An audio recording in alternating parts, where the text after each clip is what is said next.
Hey everyone, Angelo here, Hollywood filmmaker, greatest screenwriter in the history of the world, recovering homeless guy. Taking a walk through Culver City, a therapeutic walk. Beautiful. Oh, there's Baldwin Hills over there, right behind me.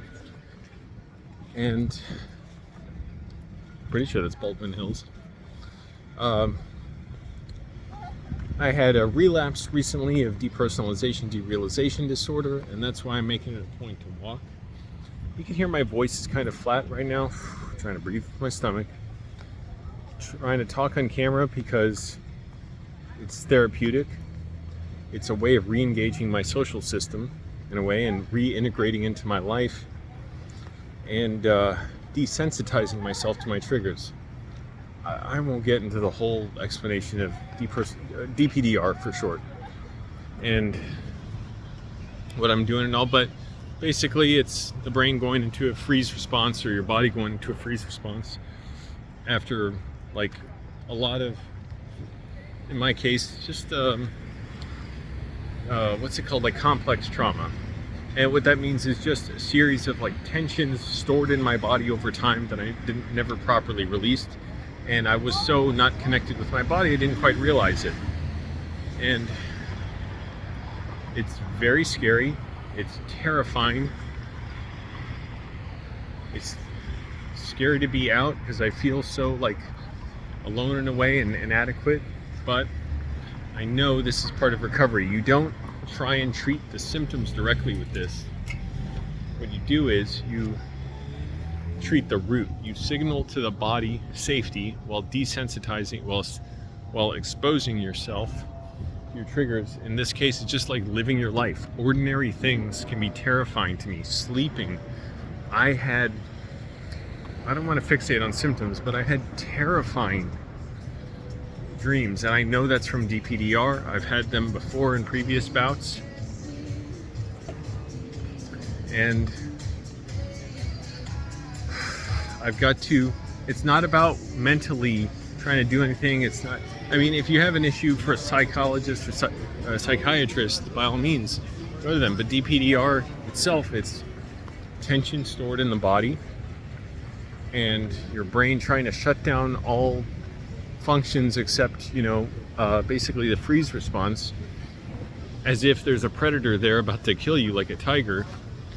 And it causes all kinds of issues, cognitive distortions. It can cause panic attacks, anxiety, intrusive racing thoughts, temporal distortions. Time feels weird. You feel distant, far away from everyone. And with that comes just a lot of shame and feeling low, like, oh, I let this happen to me, But again, you don't treat the symptoms. You treat the root, which is the body. So even though it's scary to be out when I'm out here at the theater and stuff, these are all like strange sights to me now. I know that must sound so weird. It's like, what, you see me walking here normal? It's very scary. Because also I feel so inadequate and like I'm a failure when I can't be quite I can't quite be just at ease and relaxed. And it's kind of like a trip, like I'm on, a lot of weed or something, like seeing people out and like, whoa, what's going on? How do you do this? How do you live a normal life? And that's on top of the, negative feelings I was storing up inside me anyways. Oh, cops are out here. So it's like, once you deal with the DPDR, you still have to address your underlying tension. But the good thing is you do that by living a very healthy life, do the things you love, stay active. It's hard, when you're having these cognitive distortions. Like, I was trying to write today, I want to continue my screenwriting, and I'm having this brain fog and panic and terror where, it's hard to pay attention, and like this existential dread and fear that I'll never get better. It's like, how do you write a story with nuance and sensitivity and all? Well, the idea is you don't do it perfectly. You just do it and signal safety to the body with things like deep breathing, progressive muscle relaxation,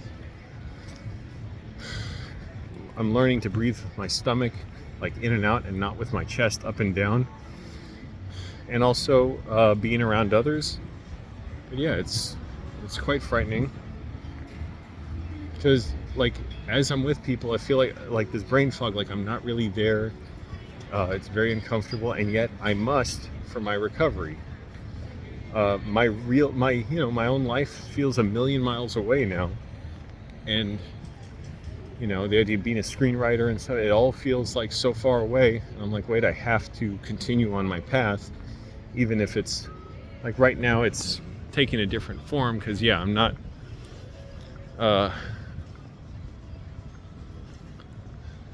not writing to my very fullest, but I am writing, and that's quite an accomplishment right now. And the thing is, as I do it, it gets less scary. Now, the other thing is, as you get more into your body, things can get very scary. And, I start feeling things I've been storing up for a while. That's why, now that I've started sleeping again, terrifying nightmares, and that just chills me when I wake up. Fortunately, my mom is so wonderful right now. She's being so compassionate, decent, humane to me, listening. It helps that I can explain to her what I'm going through now, so she understands it a lot better.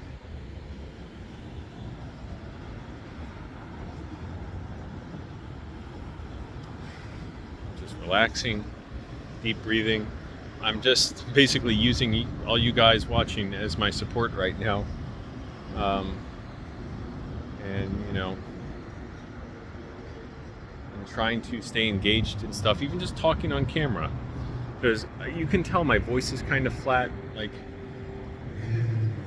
comes and goes, like my vocal affect and stuff, and it's partly from feeling somewhat numb. And I think this morning I felt like my air was my head was being filled with like helium or something. It was so weird. I'm like, is this was I not drinking enough water or something? And I felt almost like hungover, like it was hard to walk. I was walking all bleary and stuff, like all slow. It was so hard to just walk down the hall. I had to sort of wake myself up a little bit, and of course I called my mom, and like I said, she's the best. But that's part of recovery, is you're going to start feeling those things. Now, I'll tell you something else I'm doing. So I'm also on Jordan Hardgrave's DPDR recovery course, Rise Up, or Rise I think it's called. And one of the things in his course he recommends is something called TRE. It's like trauma, I can't remember the other, but basically it's a technique by Dr. Bertulli, I can't remember, that he started, but there are practitioners of it. You can do it on your own, but he lists practitioners who can walk you through it, and it's basically it's 6 exercises. There's 2 parts made of multiple parts. The first part is 6 or 7 exercises or steps meant to fatigue your legs, and then the second part is where you get on the ground. This is what I understand basically, and you put your feet on the ground when you're lying there, and you start to tremor and shake, and it releases a lot of your tension.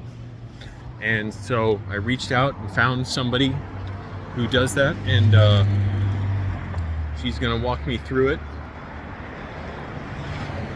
And after that, I figure, keep doing it on my own, because I'm paying her.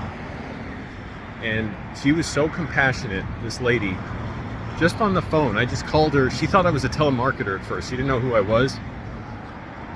But she was so compassionate. She's just like, I just want to help you. So I know you're going through stuff. I don't want you to end the phone call feeling bad. Why don't you do this? Sit down, put your feet on the ground, and with one of your feet, press down a little bit on the floor.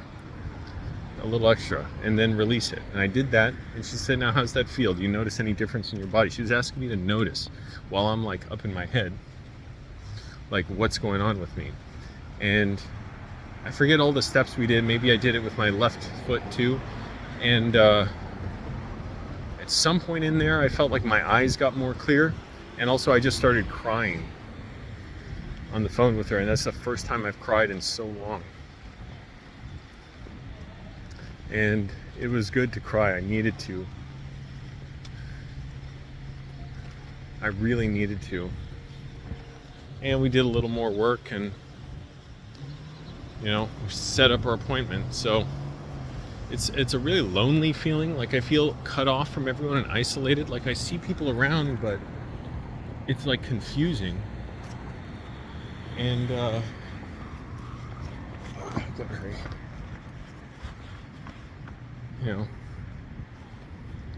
I feel like I'm spaced out away from it, but it's not focused on the symptoms, focus on recovery.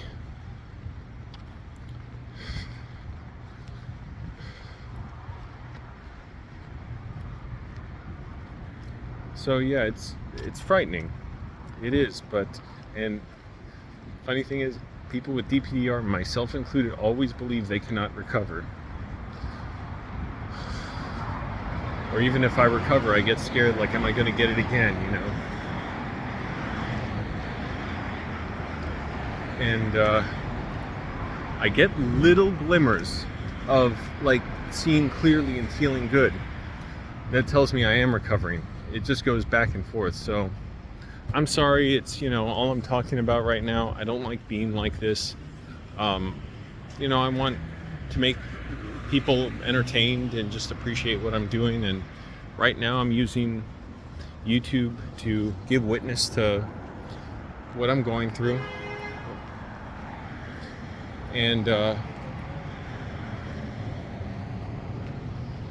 talk out what I'm going through. Not that talking it out is necessarily super important, but it's more the engaging my social system, talking in order to reintegrate into my life, including making YouTube videos and desensitizing myself to the triggers, because it's always a little scary making the videos too. At least right now in with DPDR, I feel like I can't be seen like this. I'm a failure and all, but it's like, no, calm down. You're not a failure. I'd like to be more animated and fun for people and just goofing around and saying positive stuff, and I know I will be doing all that. And thank goodness I have good support. My roommate, dude, he's awesome to me right now. He's just like, anytime you need to talk, let me know. And thank goodness. Otherwise, I have a really good thing going. Anyways, I'm getting a phone call, so I will go. Thanks for watching, everybody. Bye.